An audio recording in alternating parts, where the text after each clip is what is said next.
Hablemos de filosofía. En este vídeo hablaré sobre su origen, etapas y filósofos importantes.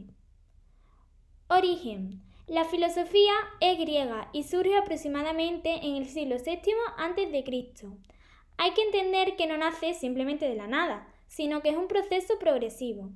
Se suele explicar el nacimiento de la filosofía como el paso del mito al logos.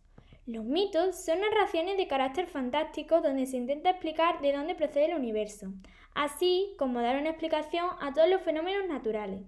En cuanto al logos, se suele traducir como razón, y así entendido, la filosofía surgiría cuando se buscan argumentos en la razón y no en las creencias.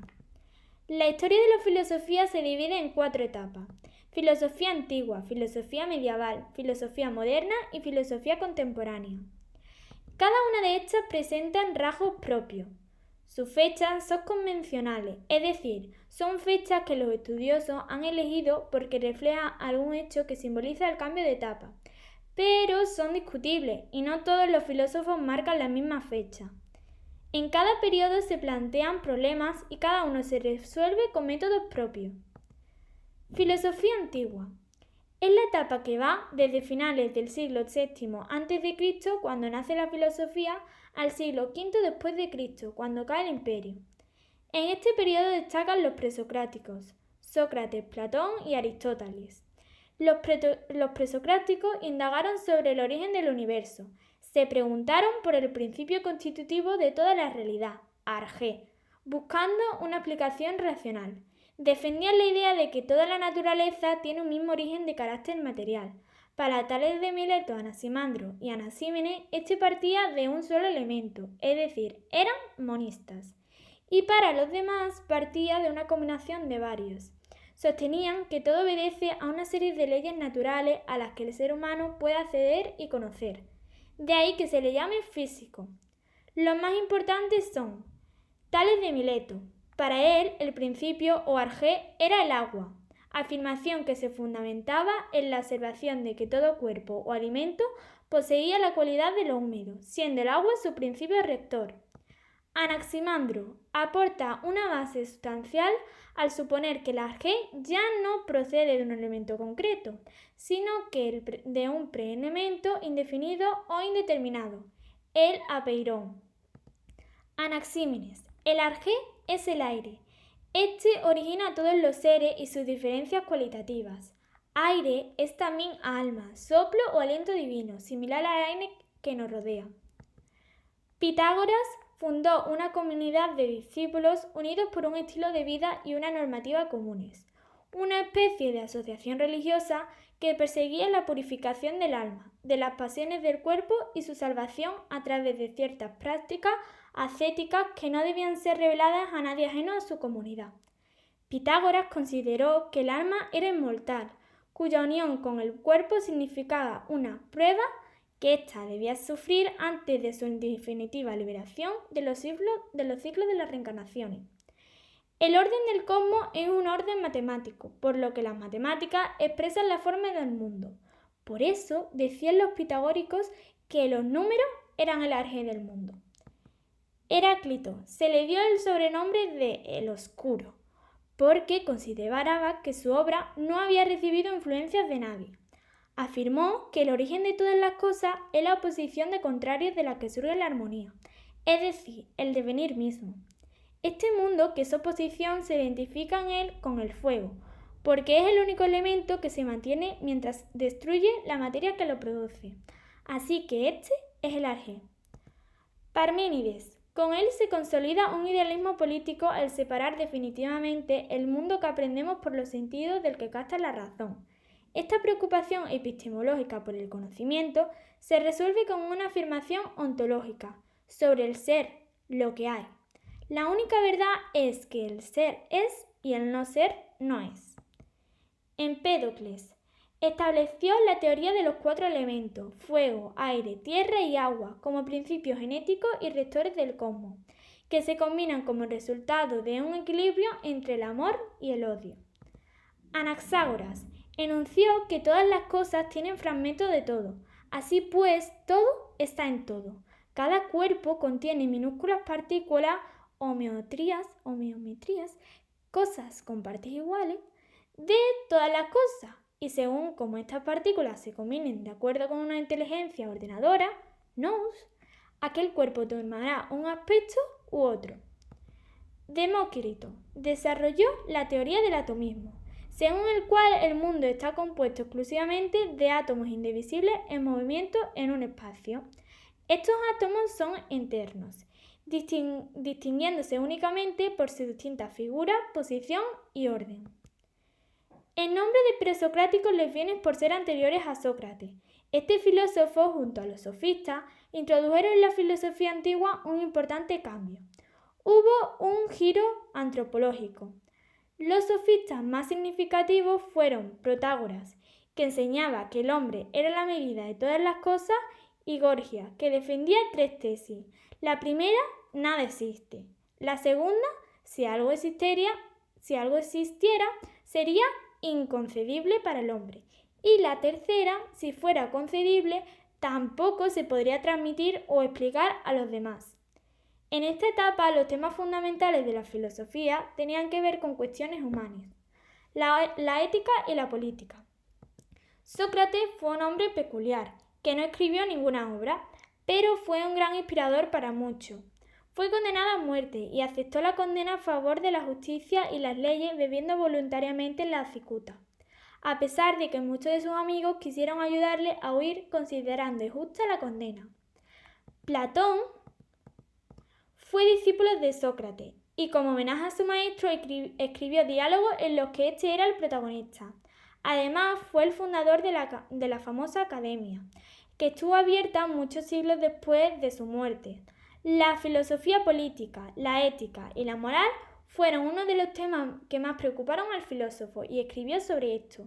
En su teoría de las ideas afirma que existen dos mundos: el mundo sensible, que no puede ser objeto de conocimiento, y el mundo inteligible, un mundo además real por ideas abstractas. Sus investigaciones y pensamientos sentaron un precedente del que muchos pensadores han vivido a lo largo del tiempo. Aristóteles fue discípulo de Platón. Escribió una amplia y diversa obra y además fue el fundador del Liceo, que convivió con la Academia de Platón. Es uno de los filósofos más influyentes en la historia de la filosofía. Según él, en todo ser puede distinguirse una forma y una materia. Para él, el conocimiento es sobre lo general y no sobre lo particular, a diferencia de Platón, cuyo pensamiento era deductivo. La forma es, por tanto, la base para que haya conocimiento. Una de sus grandes ocupaciones fue la de convertirse en maestro de Alejandro Magno, al que aportó una meticulosa formación. Filosofía medieval. Va desde la caída del Imperio Romano de Occidente en el siglo V después de Cristo hasta el descubrimiento de América en el siglo XV después de Cristo.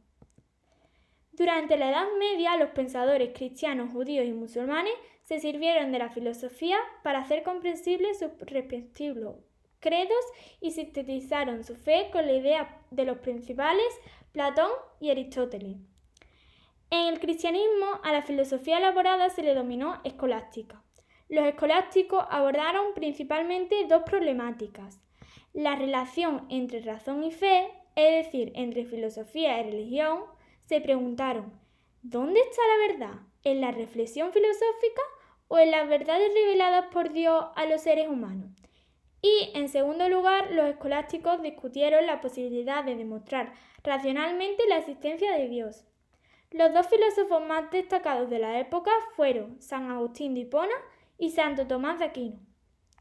Agustín de Hipona fue el máximo pensador del cristianismo del primer milenio y principal figura de la primera escuela filosófica cristiana medieval, con el nombre de patriótica. En la actualidad es considerado santo y doctor de la Iglesia Católica. Dedicó gran parte de su vida a sus escritos, dando lugar a una obra prolífica que da cuenta de los temas que le preocuparon: la filosofía y la teología. San Agustín pasó por varias etapas claras a lo largo de su vida, influenciado por escritos de platónicos. Entre otros, pasó su juventud de la mano del racionalismo. Sin embargo, el tiempo le condujo de nuevo a la fe hasta que encontró un punto intermedio entre razón y fe, que convivían sus pensamientos. Esta es la base en la que el pensador cimentó sus teorías y obras. Tomás de Aquino dedicó su obra al estudio filosófico y teológico, convirtiéndose así en un referente del saber de la época. Su fe le llevó a unirse a la orden de predicadores dominicos. Fue el mayor representante de la escolástica. La teología sistemática fue otro de los asuntos en los que trabajó incansablemente, llegando a generar una influencia en el pensamiento dominante de la época, que le valió dar el nombre a dos corrientes de pensamiento, atomista y neotomista. La crisis de la escolástica se va acentuando y culmina en el siglo XIV en la figura de Guillermo de Ockham y su doctrina nominalista que pone en riesgo el valor de la ciencia. En esta época ya queda claramente establecida la separación radical entre filosofía y teología y, por consiguiente, la ruptura entre razón y fe, lo que constituye a una anticipación del pensamiento moderno. Renacimiento y filosofía moderna. La época moderna se inicia con el Renacimiento en el siglo XV e incluye hasta el periodo de la Ilustración en el siglo XIX. El Renacimiento se extendió por toda Europa. Esta época se caracteriza por el estudio de la antigüedad clásica griega y romana. El Renacimiento es la combinación de dos procesos: el humanismo, movimiento cultural, filosófico y pedagógico que quiso recuperar el pasado clásico y convertirlo en referente educativo, y además se impulsó un retorno a los textos originales, lo que dio lugar a la aparición de autores neoplatónicos. Este movimiento se caracteriza por su tendencia a la subjetividad, que se refleja tanto en el arte como en el campo de ideas. En el ámbito político destacó Nicolás Maquiavelo. Y también está la revolución científica. Este término define la crisis y el desmantelamiento del conocimiento tradicional y su sustitución por el conocimiento basado en el método experimental. Fue un proceso que se extendió hasta la Ilustración y que dio lugar al nacimiento de la ciencia moderna. Este cambio fue impulsado por Galileo y culminado por Isaac Newton. Los elementos fundamentales de la ciencia moderna son el heliocentrismo. Se descubrió que el centro del universo no era la Tierra, sino el Sol, gracias a un modelo matemático presentado por Copérnico. Por tanto, los planetas no giraban alrededor de la Tierra, lo hacían alrededor del Sol. Galileo Galilei estaba cada vez más convencido de esta teoría y publica un libro donde declara la veracidad de esta. El mecanicismo. Paso de la causa final a la causa eficiente. El orden de la realidad es como una máquina perfecta. La matematización de la realidad aporta una visión cuantitativa de lo real. Y la experimentación. El saber retoma la importancia de la relación entre teoría y práctica. Filosofía moderna. En el siglo XVII surgieron dos grandes corrientes filosóficas. El racionalismo, que defiende que la razón es la facultad que nos permite alcanzar el conocimiento cierto. Los tres grandes racionalistas fueron Descartes, que estudió filosofía, matemática y física, dando lugar al pensamiento racional. Además, sus inquietudes racionalistas acabaron desembocando en la creación de la geometría analítica. En la actualidad se le considera padre de la filosofía moderna y se sabe que constituyó un importante papel en la revolución científica. El principio básico del racionalismo occidental, pienso, luego existo, cogito, ergo sum, lleva su firma. Otra de sus grandes aportaciones a la ciencia fue el desarrollo del método filosófico y científico en el que se desarrollan las reglas para la dirección de la mente. Spinoza fue un filósofo neerlandés de origen sefardí hispano-portugués. Desarrolló ideas muy controvertidas con respecto a la autenticidad de la Biblia hebrea y la naturaleza de la única divinidad. En filosofía es de los principales representantes del racionalismo. Spinoza es el padre del pensamiento moderno. Sus logros filosóficos y morales llevaron a Gilles Deleuze a nombrarlo en príncipe de los filósofos. Leibniz fue un filósofo matemático, lógico, teológico, jurista, bibliotecario y político alemán. Se le conoce como el último genio universal, es decir, la última persona que pudo formarse suficientemente en todos los campos del conocimiento. Ocupa un lugar igualmente importante tanto en la historia de la filosofía como en la de las matemáticas. Fue uno de los primeros intelectuales europeos que reconocieron el valor y la importancia del pensamiento chino y de China como potencia en todos sus puntos de vista. Y el empirismo, que defiende que la ciencia es la única fuente válida del conocimiento. Sus principales representantes son Locke, que fue un médico y filósofo de origen británico, considerado en la actualidad como padre del liberalismo, dado que afirmó que todos los individuos tienen desde su nacimiento unos derechos y unas libertades que el Estado tiene la obligación de garantizar. Fue una de las personas precursoras que impulsaron el desarrollo del pensamiento de la Ilustración, uno de los temas que más preocupó al filósofo. Fue, además, el estudio de la identidad y del yo, que poco después sirvieron a filósofos como Hume a la construcción de sus obras. Berkeley fue un filósofo irlandés cuyo logro principal fue el desarrollo de la filosofía conocida como idealismo subjetivo o inmaterialismo, dado que negaba la realidad de abstracciones como la materia extensa. Escribió un gran número de obras, entre ellas El Analista, una crítica a los fundamentos de la ciencia que fue muy influyente en el desarrollo de las matemáticas. Hume fue un historiador, economista, sociólogo y filósofo especialmente relevante en la evolución de la Ilustración en Escocia. Escepticismo y naturalismo son dos de las nociones en las que desenvolvió sus teorías. Locke y Berkeley supusieron una gran influencia en el pensamiento de Hume, así como científicos internacionales de la talla de Isaac Newton. Uno de los pensadores que Hume más afirmó en vida, uno de los pensamientos, es que la esencia del conocimiento radica en la experiencia sensible, fuente primaria del saber. El siglo XVIII es el siglo de la Ilustración. Los dos filósofos más importantes son Rousseau y Kant. Rousseau fue un pensador de origen sueco que trabajó en tantos asuntos que actualmente se le considera un polímata de la época. Aunque ha pasado en la historia como una figura clave de la Ilustración, son varios los asuntos que le hacen diferenciarse. Se dedicó a la escritura, la música, la filosofía, la pedagogía, el naturalismo y la botánica. Su estilo de escritura y pensamiento le categoriza como un prerromántico. Sus ideas políticas supusieron un antes y un después en el desarrollo de la Revolución Francesa. Incorporó al estudio político y social conceptos tales como la voluntad general y la alineación. Y Kant, que a través del desarrollo de sus teorías se convirtió en el precursor del idealismo alemán, que une el racionalismo y el empirismo, logrando así una síntesis conciliadora entre las dos corrientes. La intención era fomentar la libertad de pensamiento y el espíritu crítico. En la actualidad se tiene al filósofo como uno de los pensadores más influyentes de la Europa moderna y la filosofía universal. Sus obras más reconocidas son Crítica de la razón práctica, Crítica de la razón pura y Crítica del juicio.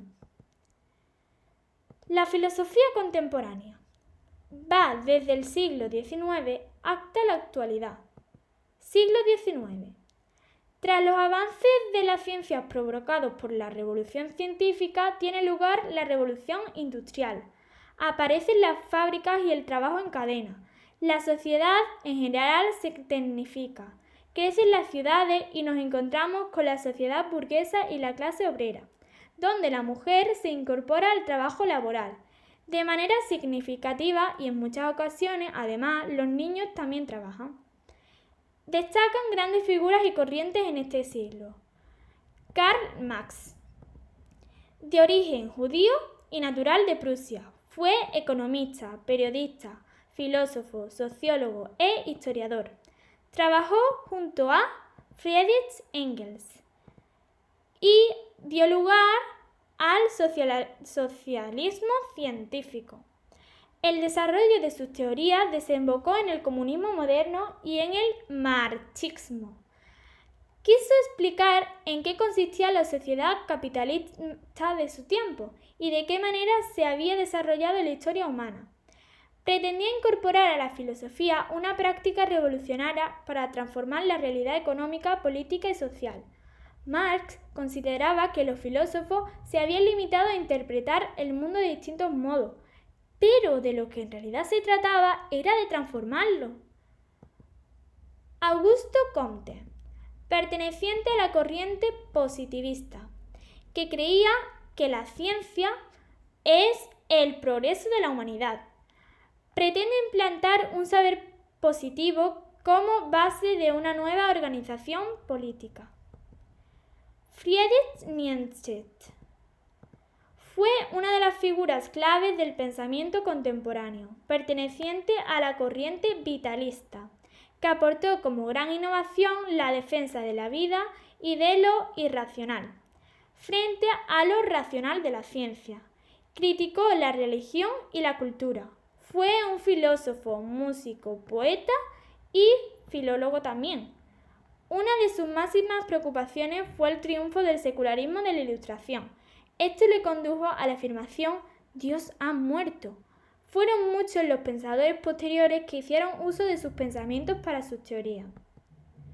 José Ortega y Gasset, de nacionalidad española, desarrolló sus teorías filosóficas en la corriente novecentista, convirtiéndose en el padre de la teoría del perspectivismo y de la razón vital.